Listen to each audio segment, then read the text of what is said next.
Welcome to Canonical, the podcast that takes literature out of the classroom. I'm James Shao, and with me are my co hosts, Iad Darris and Sam Spieler. Hey, hey, hey. Yo. Good evening. Today we are continuing our discussion of A Visit from the Goon Squad, the first book in our series, A Novel in Stories.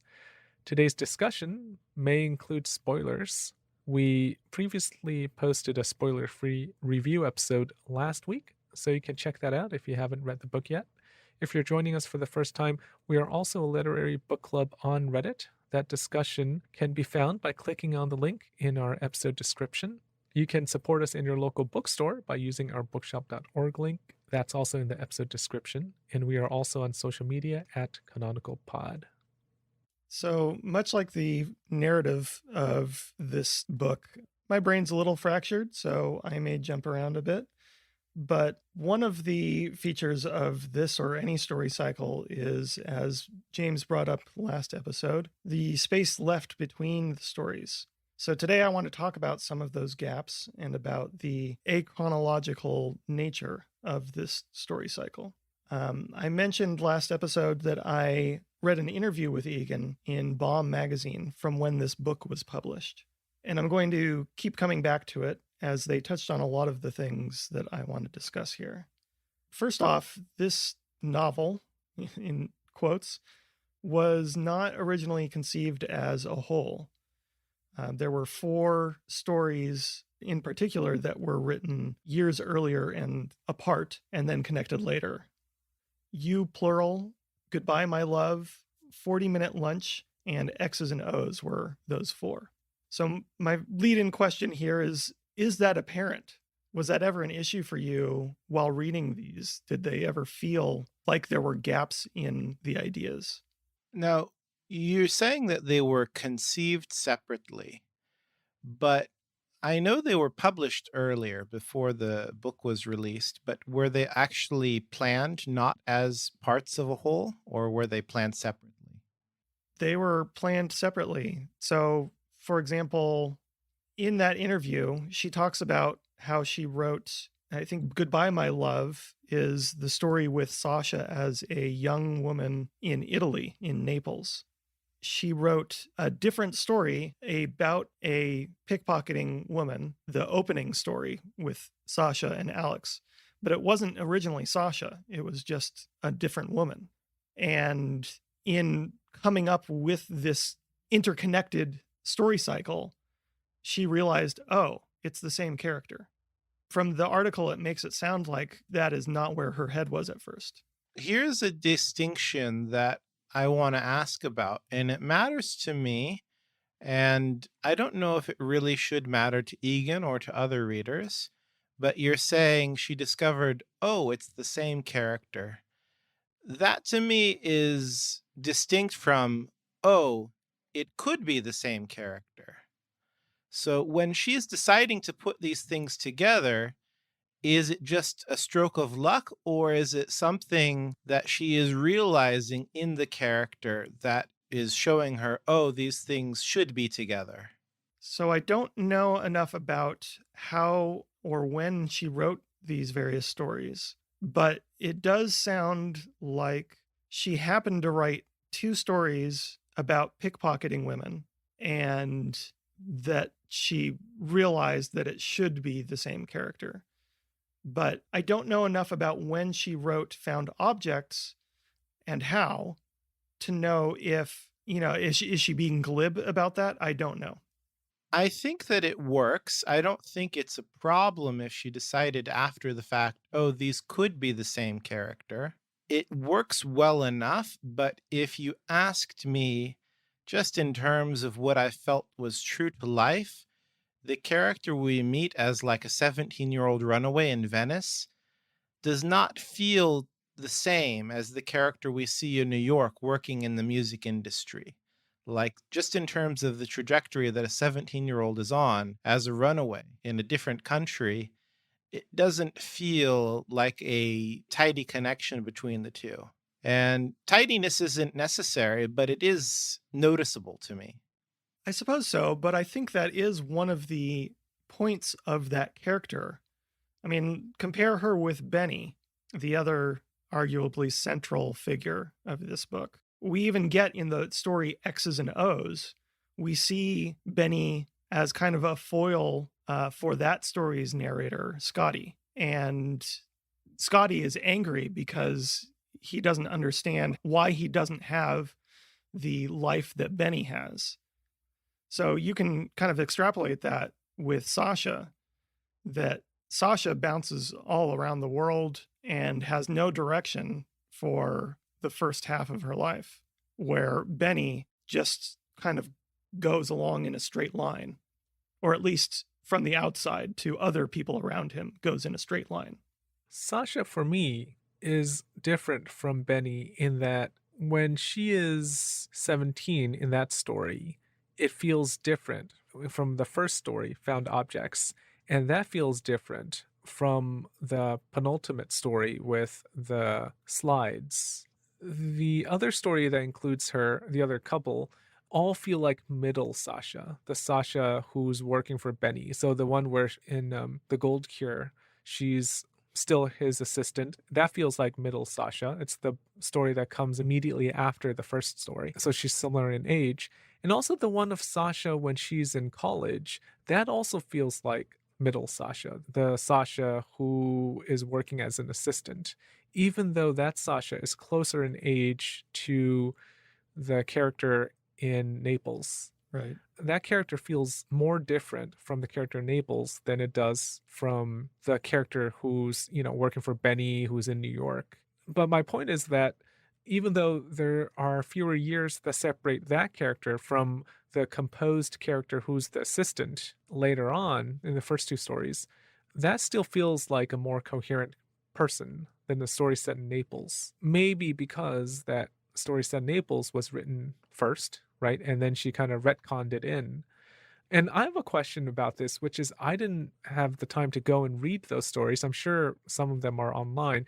I wonder how much she changed of those stories. I wonder, like, if she tweaked details to make it fit. I always wonder about that. Yeah. What was that book we read recently? Oh, Kiran Yaga. Where he changed nothing. Mike Right, Resnick did not change exactly. anything in those stories. Right. And he needed to. And I wonder if Egan did go and take away some sentences, added some details to make everything work. I mean, I think she should, like this story is so well interwoven that I kind of expect her to. When I asked the initial question, like, did she discover this or did she just seize an opportunity? It's not really a fair question on my part because the only reason why I would ask is because we have this myth of the romantic genius author who discovers something perfect and it's already perfect. And I think the truth of the matter is that writing is work and, you know, her retconning a previous story to make it work with the new story is the work of writing and there's nothing to be ashamed of. I will say that for other people that are curious about her process, I would ask them to seek this article out. We'll link below. It is a good interview, and it does talk about some of those things. For example, originally she was trying to make this move backwards in time, just straight backwards in time. But she couldn't make that work and realized she didn't want that to be the only thing happening in this book. So, for example, the final story, Pure Language, originally she was trying to make that the opening story because chronologically, if she's moving from future into the past in a straight line, that's what would start. And it didn't make any sense because you would have to care about all of these characters that you hadn't been introduced to yet, like Scotty or Benny or Lulu. They don't matter really. Lulu, especially. You just wouldn't care about them very much. And when she realized that she could put this story at the end and that it would tie a bunch of things together, even if it messes with the chronology, it makes more sense from an emotional standpoint. Honestly, if the book were organized in a reverse chronology as you were describing, I would find it a little bit tedious. It would be a little bit too facile. Like, yes, it's a difficult thing to arrange a series of stories in reverse chronological order and have them all be interesting and resonate with each other, but it's a little bit too tidy. Right. I thought that's what she was going for at the beginning, but yeah, at some point we move away from that idea. So I might have had a little bit of a different reading of the structure than you two did, but we'll see. I read the A B structure of this book as sort of like a cassette or record, that there is a flip side to time and our lives. First of all, did either of you read into that at all? I did not pay attention to that at all. I think the only time I noticed it was in the table of contents where it was marked A and B. And in the book that I had in my hands, it had a picture of a guitar on the front. I was like, oh, that's very cute. That did not appeal to me at all. I didn't really think about it very much. Well, then I won't ask you how that might fit in because it sounds like Well, no, I mean, let it be known that I'm perfectly happy being stupid and wrong. I mean, I could be totally wrong to ignore this, but to me, it just seemed like a cute way to incorporate music into a novel where the characters are all working in the music industry. And the other cute part is what the lead story, I think, of B is titled A to B. yes. Obviously, I'm shitting on it, but what does it mean to you, Sam? Why do you care about this?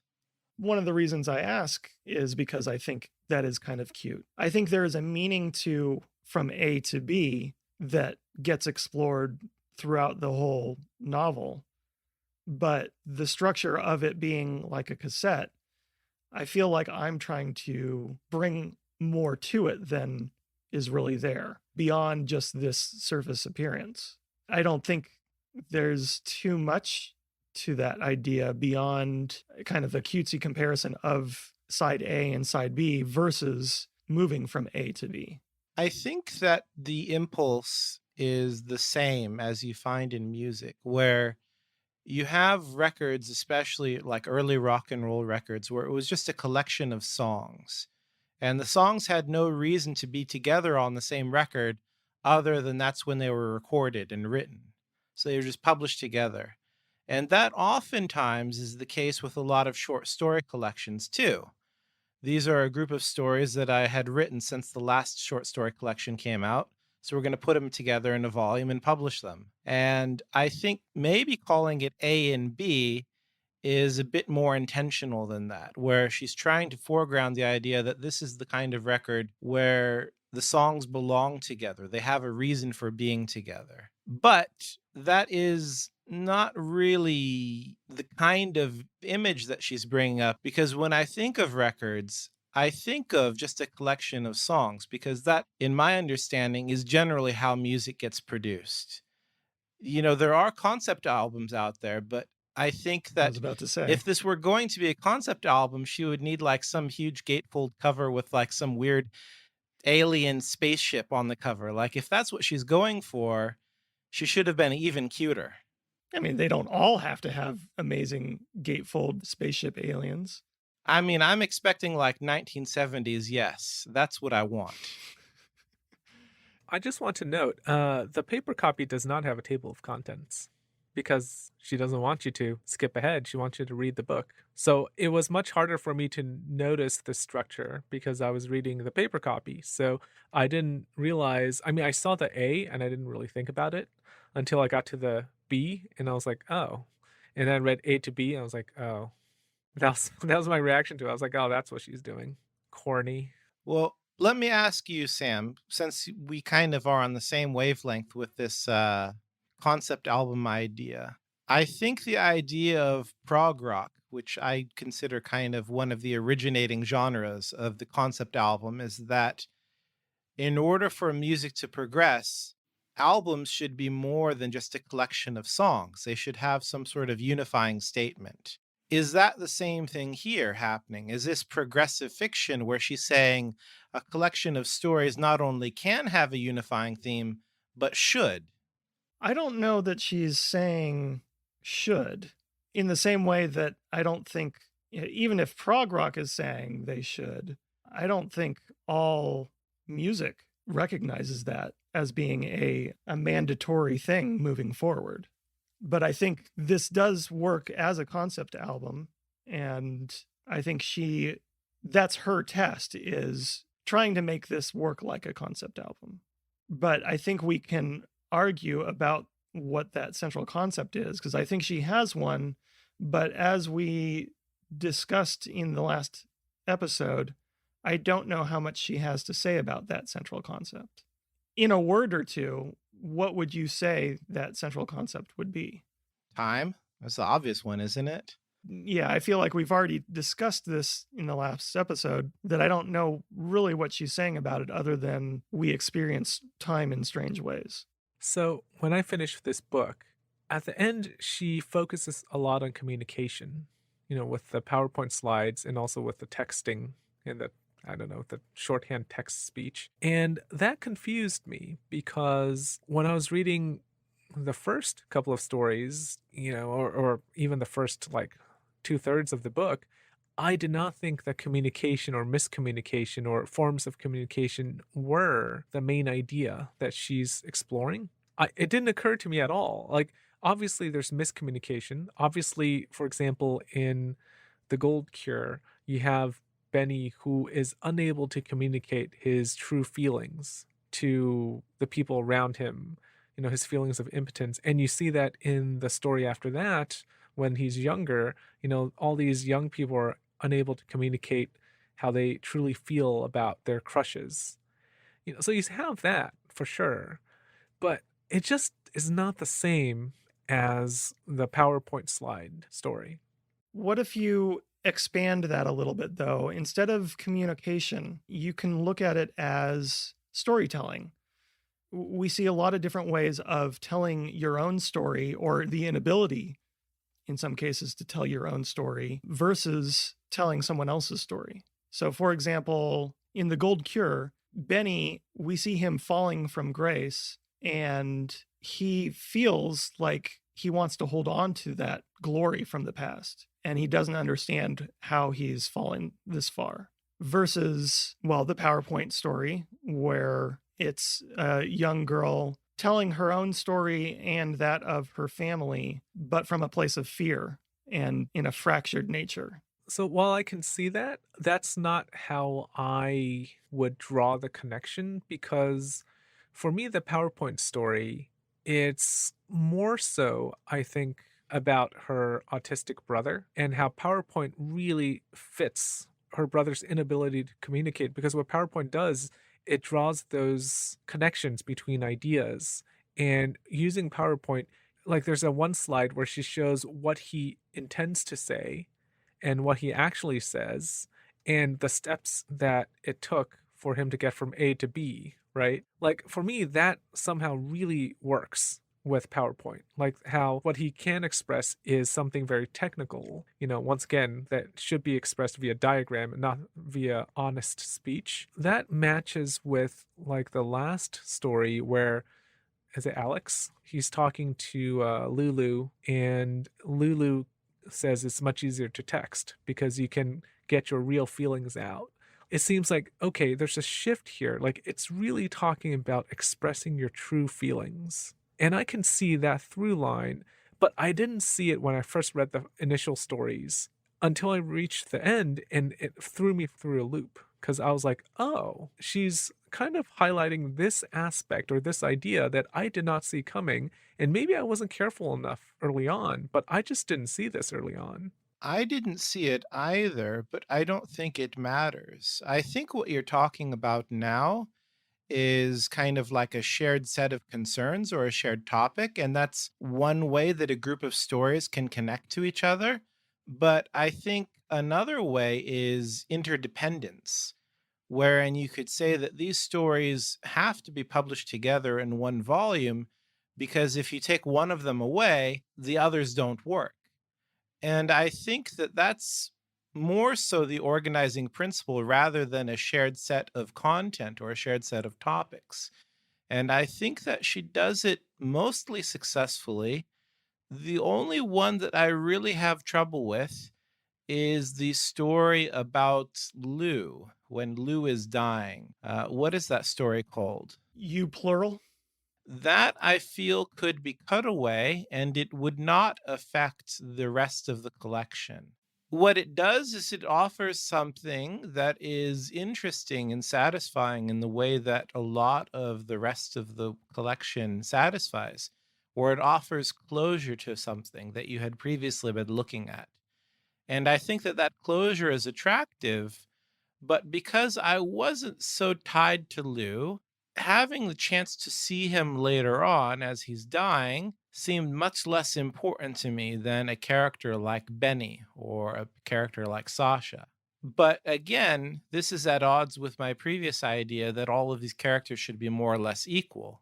I saw that as not a chance of seeing more of Lou, but of how we are messed up from the people around us and how time changes things, softens some things, and embitters other things. Well, does that story link with the other stories in an interdependent sort of way? Like, do we need that story? I think it shows a change in that A to B sort of way for Rhea and Jocelyn. We see them moving in opposite directions. Thematically, I think the story works in a kind of lattice where it contributes to all the other ideas that are present in the other stories.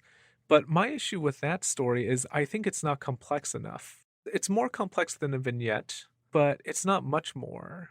You compare that story to the first story. In the first story, there's movement backwards and forwards in time. She's talking to her therapist.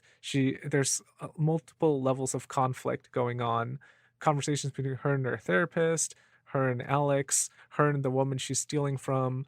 Like, there's a lot more complexity. In that story, there is very little complexity. And is it Jocelyn or Rhea? I forget which one. I mean, she just is struggling with coming to terms with what was taken from her. And in the end, it manifests itself in violence. And that's it. The story is about pretty much this one conflict.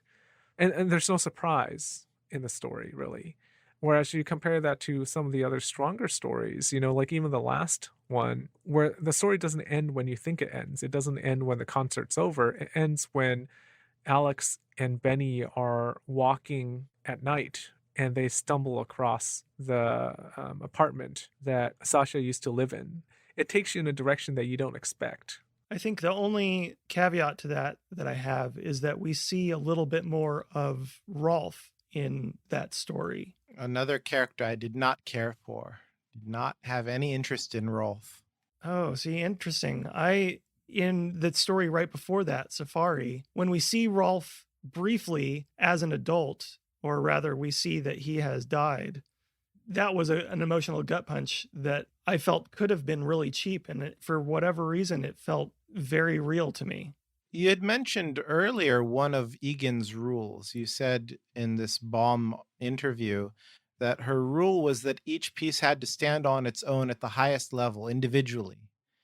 Do you think that this story stands on its own at the highest level? No, maybe not. I'd agree with you if we're talking about the swimming pool story, you plural, except for the fact that it was published in Tin House, which is a really good lit mag. So those editors thought it was good. I agree, though. I think it's not as good as her other stories in the collection. It's a bit weaker. I do want to say, though, that I thought Safari was really interesting. I liked Safari a lot. And what I liked about it was, and this isn't new, but she uses the two ladies as bird watchers. And it's written from a third person omniscient. And at first you're like, third person omniscient? What is this? Like the 1800s? And then you realize by the end that actually it's the bird watchers. Like, she's throwing you through a loop. Like Rolf, I think, says, or someone says, they're not watching birds. The story is told from the point of view of these two random bird watchers. I remember that, but is it really omniscient, though? It's a third person limited. It does focus in on certain characters, but it moves from character to character as well. I don't think it could be completely from the birdwatcher's perspective because we do go into a bedroom without them.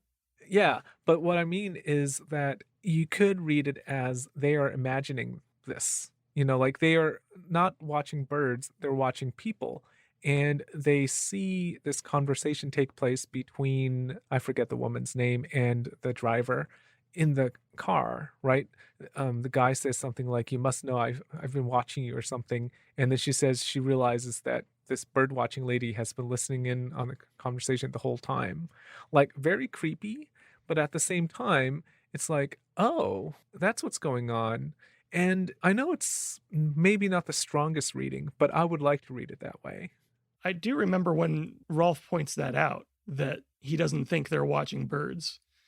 I remember thinking, oh, that's very clever, but I didn't go a step further like you did and make that connection. Have you two read the story by Hemingway, The Short Happy Life of Francis McComber? That to me is very, very similar to this story. And it's so similar, I think, that I would say that it's not a coincidence.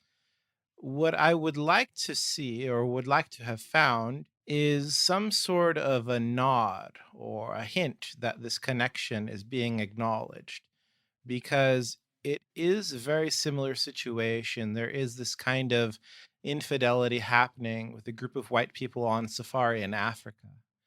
And that to me, I think, is not important, but if there were some sort of an acknowledgement as a little bit of a, not an in joke, but a sly reference, that would have been even more satisfying. I think I got to read that story It's a good one. and then be disappointed that Egan didn't give that nod that you talk about. I think if she had given any sort of nod and, kind of elevated any of these stories above the others, that would be to the detriment of the collection because I think the collection is still paramount. Like, if there were some stories that were really, really strong and much longer, and other stories that felt like throwaways, the balance that she needs for the whole project to work would be gone. All right, let's take a break. And when we come back, we'll take a closer look at another one of these stories. We'll be right back.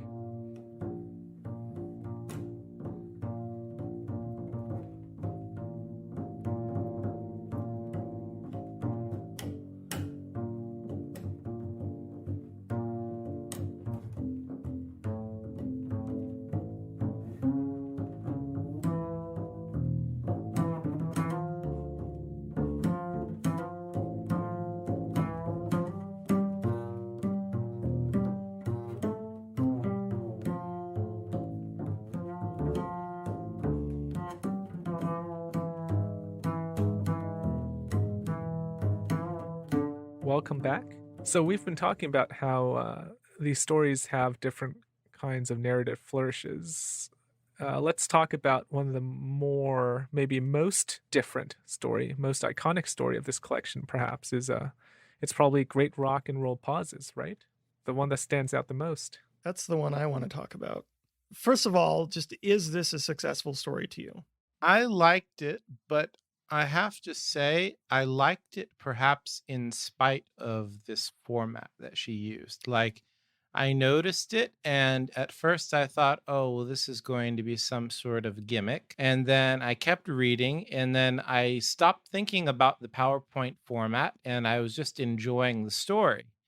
And there could be more to the format that would even deepen my appreciation of the story. But I think as a story, it has the other things that I want in addition to this PowerPoint thing. Do you think this story is lacking something that if it were in a more traditional format, that it might not lack? I think what is going on with the PowerPoint is it's kind of a microcosm of the entire collection because it's all about the gaps, right?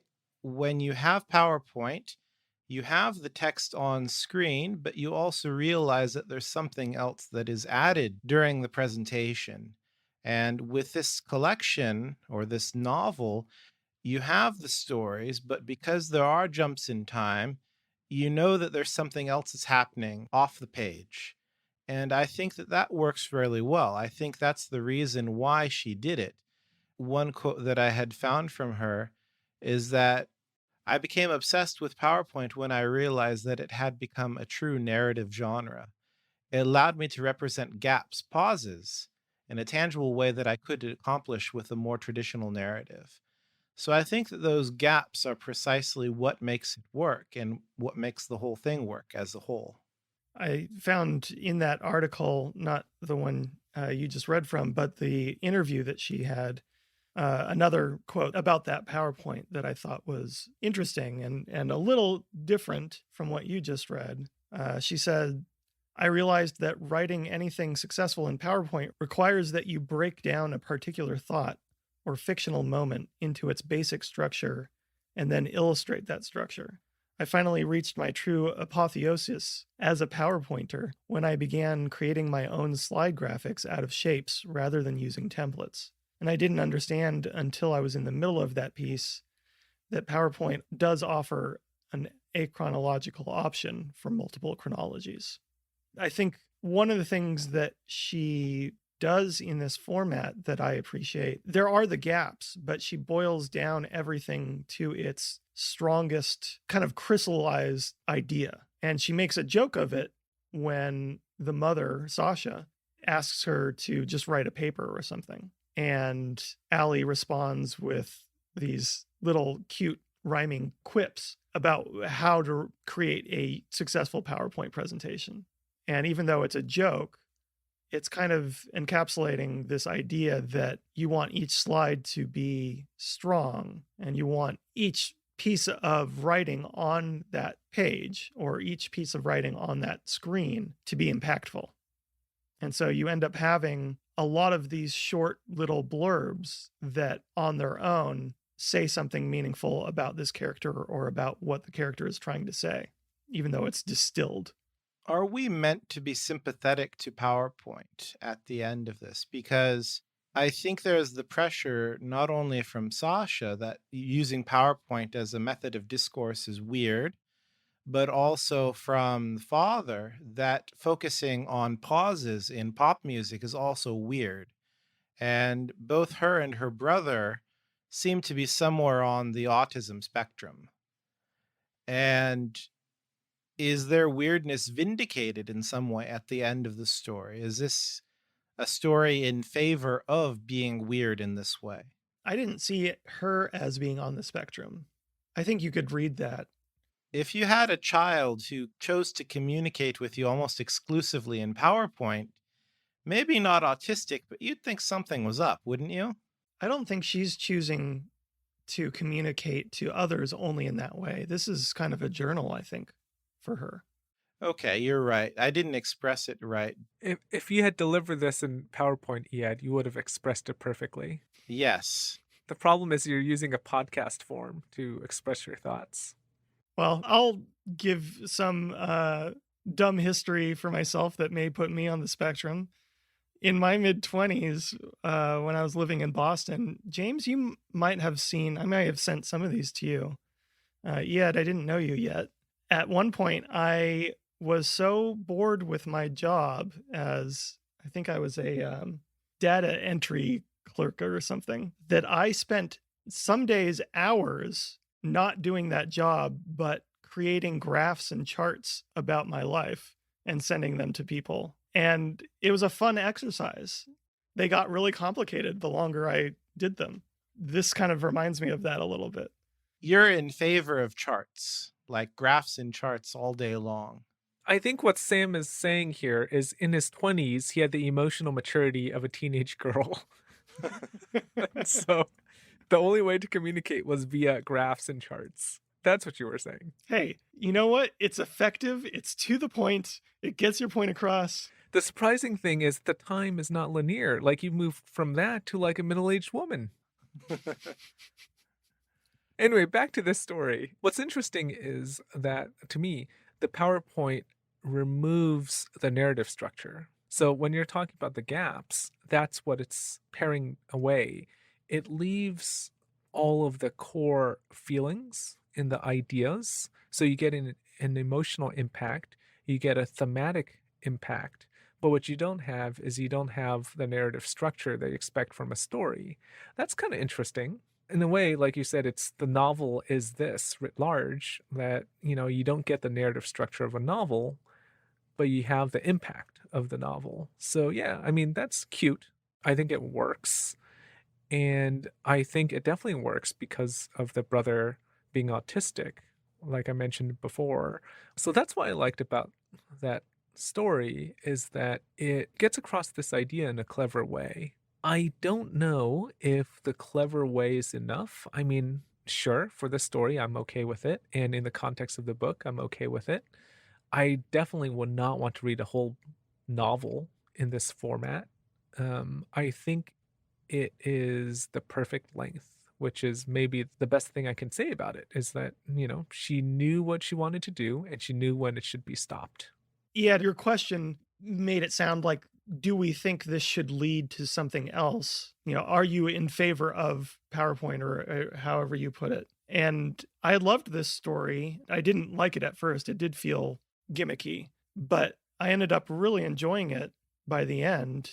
I don't think it should lead to anything else. I think if there were anyone mimicking this, or if she made it longer or into some bigger project, I don't think it would work. This is kind of an answer to the question that we asked in the previous episode about whether or not this book merits kind of academic discussion. If you're saying that it shouldn't mean that we should do more of this, or if it has no significance beyond, yes, we can do a story this way, then that's a very big problem with this book.